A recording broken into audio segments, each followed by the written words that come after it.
जय मसीह की। परमेश्वर भला है।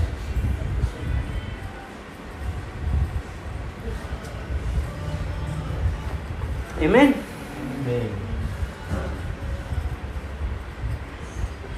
हमारे अंदर एक कॉन्फिडेंस होना चाहिए। और वो क्या कॉन्फिडेंस होना चाहिए? मतलब कॉन्फिडेंस को हम क्या बोलेंगे? हमारे अंदर एक चीज का आत्मविश्वास होना चाहिए। और वो आत्मविश्वास क्या है? वो आत्मविश्वास क्या है? भजन संहिता 66 उसका 20 वचन पढ़ेंगे। भजन संहिता 66 उसका 20 वचन।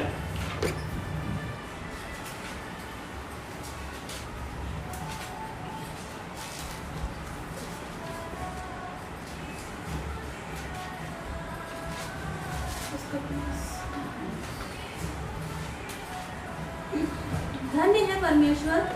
क्या है? धन्य है परमेश्वर जिसने ना तो मेरी प्रार्थना अनसुनी की। हाँ, ये हमको ये आत्मविश्वास है, ये हमको कॉन्फिडेंस है कि धन्य है परमेश्वर जिसने मेरी प्रार्थना अनसुनी नहीं की है और ना मुझसे अपनी करुणा दूर कर दी। This is confidence. और ये आज अगर हमको उस परमेश्वर को ये कॉन्फिडेंस है तो हम क्या करेंगे? हम फौरन कहेंगे परमेश्वर आपकी मर्जी हमारे जीवन में होने पाए।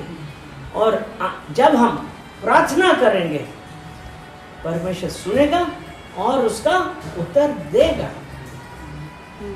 इसीलिए यिर्मयाह 33 के 3 में क्या कहता है?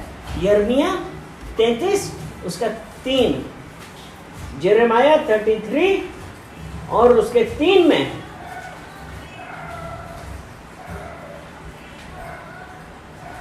दो से पढ़ेंगे।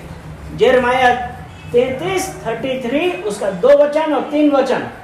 यहोवा जो पृथ्वी का रचने वाला है, यहोवा जो पृथ्वी का रचने वाला है, जो उसको स्थिर करता है, जो उसको स्थिर करता है, हाँ, उसका नाम यहोवा है। वह यह कहता है, यहोवा जो पृथ्वी का रचने वाला है और उसको स्थिर करता है, उसका नाम यहोवा है।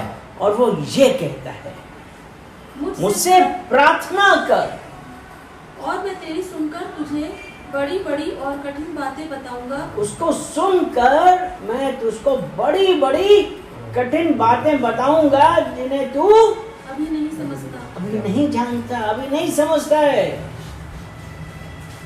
वो परमेश्वर कब? जब हमको कॉन्फिडेंस है। और वो कॉन्फिडेंस क्या है? जिसने ना तो मेरी प्रार्थना अनसुनी की है विश्वास कि परमेश्वर मेरी प्रार्थना सुनता है और उसका जवाब देता है। इसलिए जब हम आज उस परमेश्वर से मांगेंगे, मिलेगा। किसी भी प्रकार की बीमारी, कोई भी कंडीशन, फाइनेंशियल प्रॉब्लम, किसी भी प्रकार की स्थिति से आज गुजर रहे हैं, हम आज मांगेंगे परमेश्वर से क्योंकि मुझे कॉन्फिडेंस है। और उसके बाद जब उसने कहा कि मुझसे प्रार्थना कर, मैं तेरी सुनकर, यानी कि परमेश्वर के कान किसके लिए खुले हैं? मेरी प्रार्थनाओं के लिए खुले हैं। हालेलुया। आज जब हम उस परमेश्वर ने कहा मुझसे प्रार्थना कर, एक तो हमारा कॉन्फिडेंस है कि मैं प्रार्थना करूंगा, वो सुनेगा। और यहां परमेश्वर ने फौरन कहा मुझसे प्रार्थना कर। हालेलुया। तो क्या हम आज प्रार्थना करेंगे परमेश्वर से? क्योंकि उसने कहा है उसे सुनकर मैं तुझे बड़ी बड़ी बातें बताऊंगा जिन्हें तू अभी नहीं समझता है। यानी कि कई बार कुछ बातें होती हैं, हम लोग ये सोचते हैं कि हमारे लिए संभव नहीं है। परमेश्वर हमसे बातें करेगा, इसीलिए तो कहा है जिसके कान है वो सुनेगा। यानी कि जब परमेश्वर बातें करेगा और जब हमारे पास जो स्पिरिचुअल ईयर्स है, स्पिरिचुअल ईयर्स से मतलब ये है कि हम पहले अपने आप को सब चिंताओं से, सांसारिक चिंताओं से, सांसारिक उन लोभ से, इन सब से हम अपने आप को खाली करें और कहें कि परमेश्वर आई एम रेडी, मैं तैयार हूं, परमेश्वर मुझसे बातें करिए। और सिर्फ उस परमेश्वर की ओर ध्यान लगाएं और ये बोलिए मैं तैयार हूं परमेश्वर, मैं सुनने के लिए तैयार हूं, मैं सुनने के लिए तैयार है परमेश्वर। Touch, speak to each one of us. O Jesus से कर रहे हैं, परमेश्वर आज बात करने वाला है। आपकी उपस्थिति के लिए धन्यवाद पिता परमेश्वर, आपकी उपस्थिति के लिए धन्यवाद। भजन संहिता 34।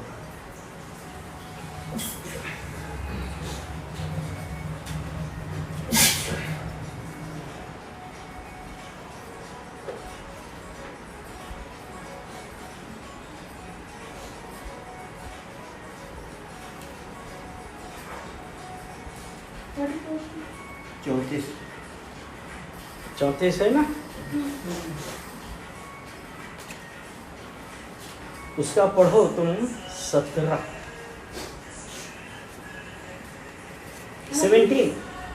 धर्मी दुहाई देते हैं, धर्मी दुहाई देते हैं और यहोवा सुनता है और उनको सब विपत्तियों से छुड़ाता है। तो जब मेरी प्रार्थना तूने अनसुनी नहीं की और उसने कहा मुझसे प्रार्थना कर और मैं तुझे बड़ी बड़ी बातें बताऊंगा, और जब वो बड़ी बड़ी बातें बताएगा किसके लिए? जो उसके धर्मी हैं। इसीलिए तो कहे कि धर्मी दुहाई देते हैं और यहोवा सुनता है और उनको सब विपत्तियों से छुड़ाता है। आज अपने आप को हम पहले परमेश्वर के आगे आने वाले बनाएं, अपने शारीरिक इच्छाओं को, सब क्रियाओं का दमन करें, तब परमेश्वर हमको जवाब देगा। हालेलुया। वो परमेश्वर, जब आज हम उस परमेश्वर के पास आए हैं, इसीलिए तो उसने कहा कि मत डर, मैं तेरे साथ हूं, मैंने तुझे क्या किया है? मैंने तुझे छुड़ा लिया है। और जब उसने हमको छुड़ा लिया है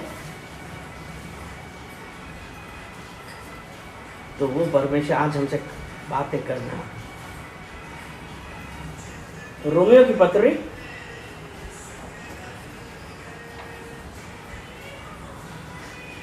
और हमारे लिए सबसे जरूरी बात क्या है? रोमियो की पत्री उसका 8 अध्याय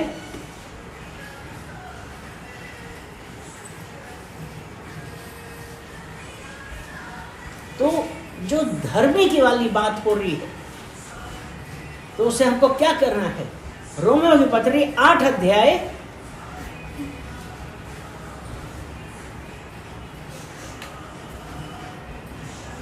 उसका 5 वचन। क्योंकि शारीरिक व्यक्ति शरीर की बातों पर मन लगाते हैं, क्योंकि शारीरिक व्यक्ति शरीर की बातों पर मन लगाते हैं, परंतु आध्यात्मिक आत्मा की बातों पर मन लगाते हैं। परंतु जो आध्यात्मिक होते हैं वो आत्मा की बातों पे मन लगाते हैं। शारीरिक यानी कि इस संसार की इच्छाओं पे, रीति रिवाजों पे, लालच, बैर भाव, क्रोध, कुड़कुड़ाना, बड़बड़ाना, जलन, ये सब तो यही ना कि शारीरिक व्यक्ति शरीर की क्या है? क्योंकि शारीरिक व्यक्ति शरीर की बातों पर मन लगाते हैं। शारीरिक व्यक्ति शरीर की बातों पर मन लगाते हैं। यानी तो क्या परमेश्वर ऐसों की सुनता है? हम उसके बाद लिखे ना आध्यात्मिक क्या है? परंतु आध्यात्मिक आत्मा की बातों पर मन जो लगाते हैं। आध्यात्मिक है वो आत्मा की बातों पर मन लगाता है। यानी कि खाली समय है, आपने सुना होगा ना, हम लोग कहते हैं ना खाली दिमाग शैतान का घर। और वो खाली दिमाग क्यों होता है? क्योंकि हम शारीरिक हैं अभी भी। तो इसीलिए है कि शारीरिक व्यक्ति शरीर की बातों पर मन लगाएंगे और दिमाग में दुनिया भर की प्लानिंग करते हैं।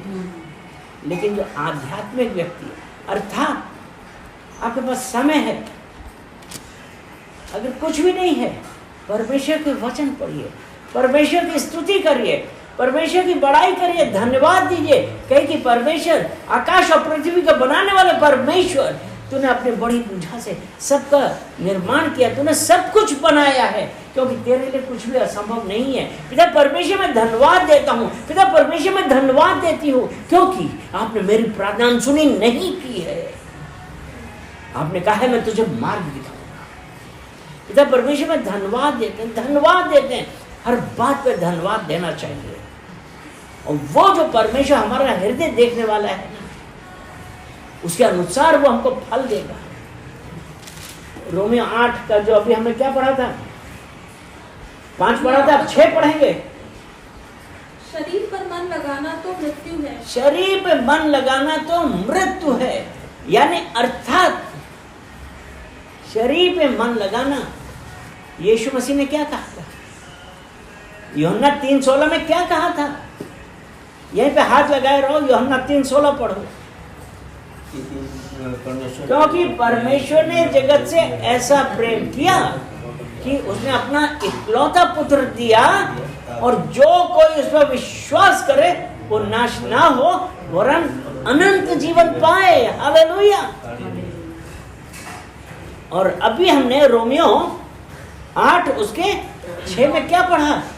शरीर पर मन लगाना, शरीर पे मन लगाना तो मृत्यु है, परंतु आत्मा पर मन लगाना जीवन और शांति है। शरीर पे मन लगाना मृत्यु। यानी कि यीशु मसीह परमेश्वर ने अपना इकलौता पुत्र दिया, लेकिन हमने उस पर विश्वास नहीं किया, तो ये जो ये मृत्यु है ना, ये आत्मिक मृत्यु हो गई। लेकिन जितों ने यीशु मसीह पे विश्वास किया और अपने मुंह से कन्फेस किया जीसस इज लॉर्ड, अनंत जीवन मिला। अनंत जीवन यानी कि हम इस दुनिया से चले जाएंगे, लेकिन हम पिता परमेश्वर के साथ जीवित रहेंगे। हालेलुया। क्योंकि शरीर पे मन लगाना मृत्यु है, परंतु आत्मा पर मन लगाना, आत्मा पे मन लगाना जीवन और शांति है। जीवन और शांति है।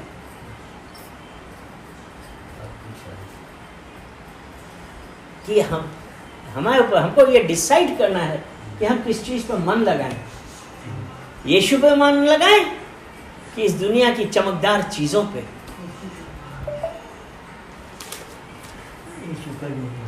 जब हम यीशु के और उसका 7 और 8 दोनों पढ़ेंगे। क्योंकि शरीर पर मन लगाना तो परमेश्वर से बैर, शरीर पे मन लगाना परमेश्वर से बैर है। यानी अर्थात कि उस वक्त आज की तारीख में जब हम लोग यीशु मसीह को नहीं जानते थे, परमेश्वर को नहीं जानते थे, हम कितनी बार आराधना करते थे। हम तो परमेश्वर की तरफ देखना भी नहीं चाहते थे। क्यों? हम इस संसार की रीति रिवाजों में व्यस्त थे, हमारे पास टाइम नहीं था। और जो कुछ भी हम करते थे, हम ये सोचते थे कि मैं अपनी वजह से कर रहा हूं, ये मेरी पहचान है जिसकी वजह से ये हुआ, ये मेरा पैसा है जिसकी वजह से हुआ। लेकिन परमेश्वर का वचन क्या कहता है कि क्योंकि शरीर पे मन लगाना तो परमेश्वर से बैर रखना, और क्योंकि ना तो परमेश्वर की व्यवस्था के अधीन है और ना हो सकता है। क्योंकि परमेश्वर किसी व्यवस्था के अधीन नहीं है और ना ही वो हो सकता है। और जब हम इस सांसारिक रूप में हैं, हम व्यवस्था के अनुसार चलते हैं। लेकिन यीशु मसीह किसी व्यवस्था के अधीन नहीं है। He came to set us free. वो हमें स्वतंत्र करने आया। जो हम व्यवस्थाओं में फंसे हुए थे, पारिवारिक पूर्वजों के द्वारा चली गई व्यवस्थाएं, जो परंपराएं थी, उसमें हम फंसे हुए थे। और जब हम उसमें फंसे हुए थे तो हम क्या करते थे? हम उसी के अनुसार चलते थे। हम बंदिश में थे, हम बंधे हुए थे। लेकिन यीशु मसीह किसी व्यवस्था के अधीन नहीं है और ना वो हो सकता है। इसीलिए जब अगला वचन हम पढ़ते हैं कि इसलिए जो शरीर में है वो परमेश्वर को प्रसन्न नहीं कर सकते।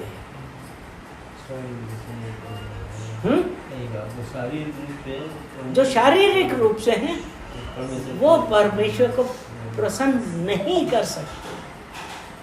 तो आज अगर हम कहीं पे भी परमेश्वर को जानने के बावजूद भी हम अपने इस शरीर की वजह से, अपनी दिमागी इच्छाओं की वजह से अगर हम परमेश्वर से दूर हुए हैं, या हमारे सोचने से, हमारे देखने से, हमारे कार्यों से कुछ भी हुआ है, क्षमा मांगिए, पश्चाताप करिए। परमेश्वर भला है और उसकी करुणा सदा की है। उसने कहा है ना, मैं तुम्हारे पाप याद नहीं रख सकता, याद नहीं रखता। इसीलिए पहला यूहन्ना 1 उसका 9 में कहा है, पहला यूहन्ना की पहली पत्री उसका पहला अध्याय उसका 9 वचन, यदि हम अपने पापों को मान लें,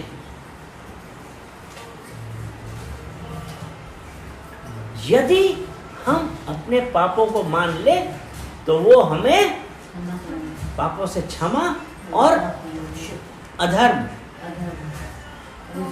से क्षमा करने में विश्वास योग्य हैं। यदि हम अपने पापों को मान ले, यदि हम अपने पापों को मान लें तो वह हमारे पापों को क्षमा तो वो हमारे पापों को क्षमा करने और हमें सब अधर्म से शुद्ध करने में और सब अधर्म से शुद्ध करने में विश्वास योग्य धर्मी है। वो परमेश्वर हमको मानना तो चाहिए, हमको मानना तो चाहिए, क्योंकि शैतान यही कहता है, अरे तो तुमने तो कुछ किया ही नहीं है, तुम क्षमा किस बात के मांग रहे हो।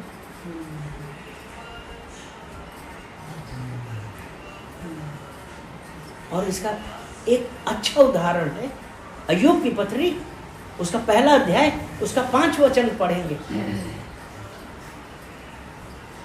रोमियो 8 में हाथ लगाए रखना। अय्यूब की पत्री उसका पहला अध्याय उसका 5 वचन।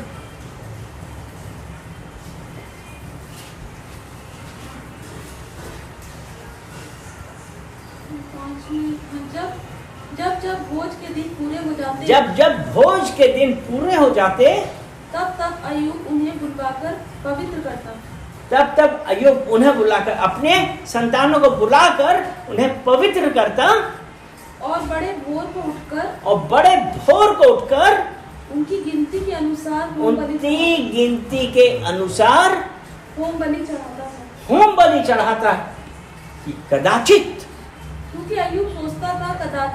अय्यूब सोचता था कि कदाचित मेरे लड़कों ने पाप करके परमेश्वर को छोड़ दिया हो। मेरे लड़कों ने पाप करके परमेश्वर को छोड़ दिया। पश्चाताप करता था अपने लिए, अपने संतानों के लिए भी। बड़ी भोर में उठ के होम बलि चढ़ाता था। वो परमेश्वर से भय करने वाला, उसकी आज्ञाओं पे चलने वाला, बुराई से दूर रहने वाला, वो अय्यूब सांसारिक रीति से दूर था,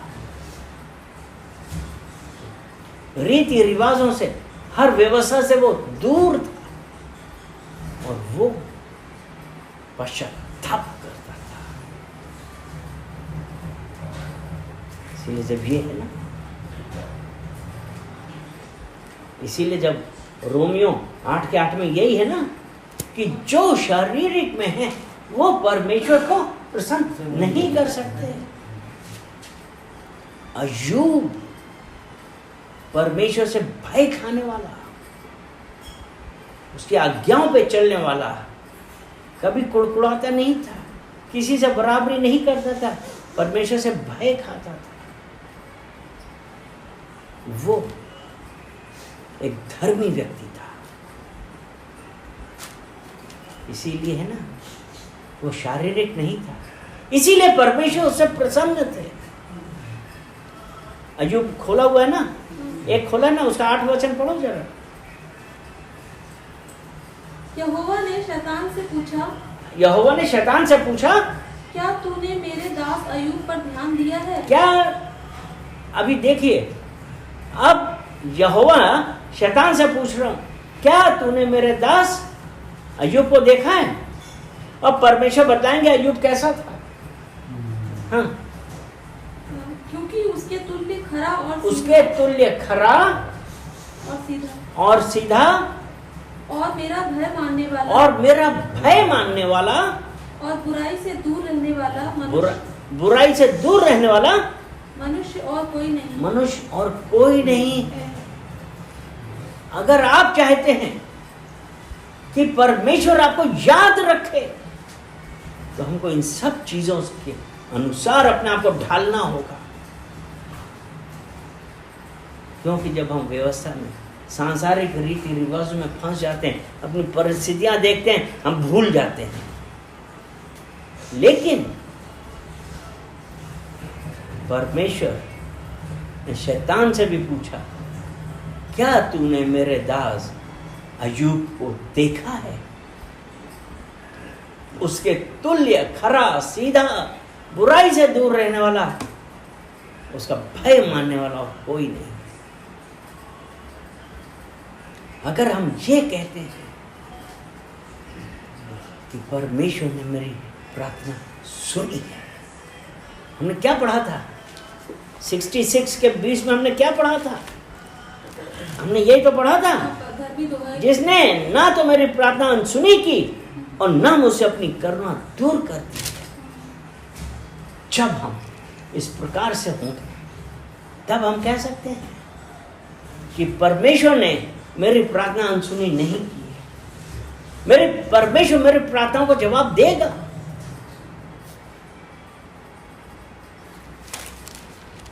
रोमियो 8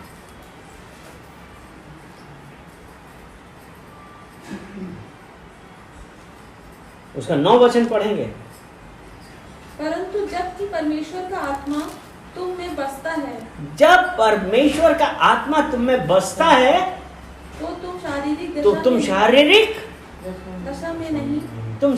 दशा में नहीं हो। यानी कि जब परमेश्वर का आत्मा, God lives in me, it's not me who lives but Christ lives in me। ये मैं नहीं जो जीवित हूं, वरन पवित्र आत्मा, परमेश्वर मेरे अंदर जीवित है। हालेलुया। तो यहाँ पे यही लिखा ना कि अगर हम, जब परमेश्वर का आत्मा तुम में बसता है, परमेश्वर का आत्मा तुम में बसता है तो तुम शारीरिक दशा में नहीं हो।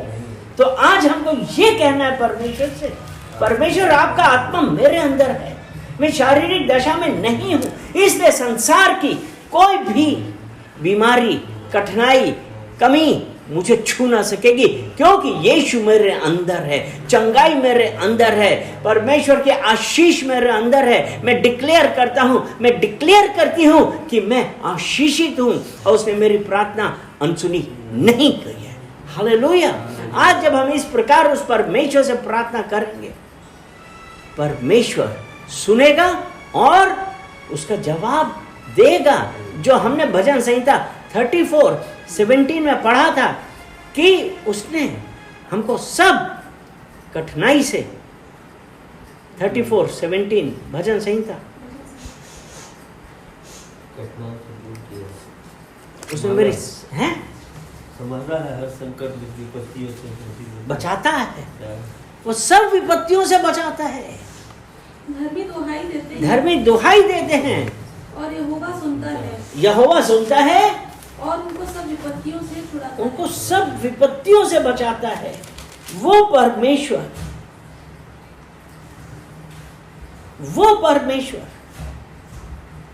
उनको बचाएगा, क्योंकि अगला ही वचन कहता है यहोवा टूटे मन वालों के करीब रहता है, के समीप रहता है और पिसे हुओं का उद्धार करता है। और उसका 19 वचन है कि धर्मी पर बहुत सी विपत्तियां पड़ती तो हैं, परंतु यहोवा उसको उन सब से मुक्त करता है।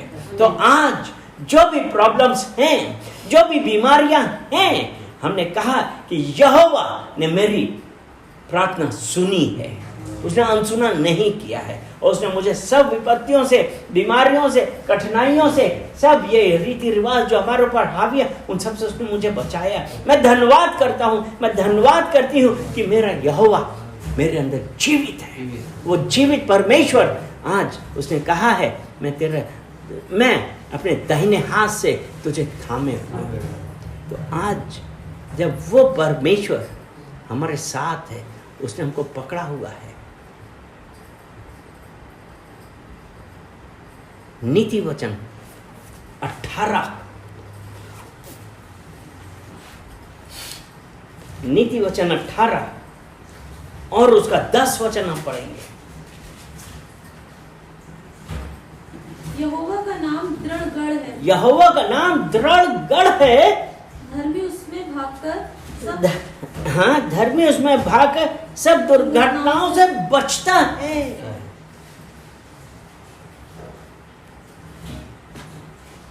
यहोवा का नाम दृढ़ गढ़ है, यानी कि अगर हमारा यही दृढ़ विश्वास यहोवा पे है, तो आज हम अपनी हर कमी को, बीमारी को, दर्द को, कैसा भी है, हम कहेंगे गेट लॉस्ट, क्योंकि मैं दृढ़ गढ़ जिसको कुछ हिला नहीं सकता, मैं उसको पकड़े हुए हूं। तो बीमारी, गांठ और एक्जिमा और सांस की अस्थमा और heart problem, kidney problem, urinary problem, मैं तुझे कहता हूं, मैं तुझे कहती हूं अभी और इसी वक्त यीशु मसीह के नाम से इन सब छोड़ के जा। और जो मेरा धन को रोकने की कोशिश कर रहा है, जो रुका है, आज्ञा देते हैं अभी और अभी इसी समय, keep your hands off my finances, off my health, यीशु मसीह के नाम से। हालेलुया। चलिए प्रार्थना करते हैं। धन्यवाद धन्यवाद धन्यवाद पिता परमेश्वर, हम आपका धन्यवाद करते हैं कि पिता परमेश्वर आपने अपने वचनों के द्वारा हमसे बातें करी, और जब आपने हमसे कहा कि आपने अपने वचनों के अनुसार जो भजन संहिता 66 के 66 के 20 में हमने पूरे कॉन्फिडेंस कहा कि धन्य है परमेश्वर जिसने ना तो मेरी प्रार्थना सुनी की और ना मुझसे अपनी करुणा दूर कर दी है। मैं धन्यवाद देता हूं, मैं धन्यवाद देती हूं कि पिता परमेश्वर आप मेरे साथ हैं, आपने मुझे हर प्रॉब्लम से छुड़ा लिया है, उसके लिए हम आपका धन्यवाद करते हैं और कहते हैं कि परमेश्वर आपको महिमा मिले। सारा आदर महिमा हम आपको देते हैं यीशु मसीह के नाम से। आमेन आमेन आमेन। सबको जय मसीह की।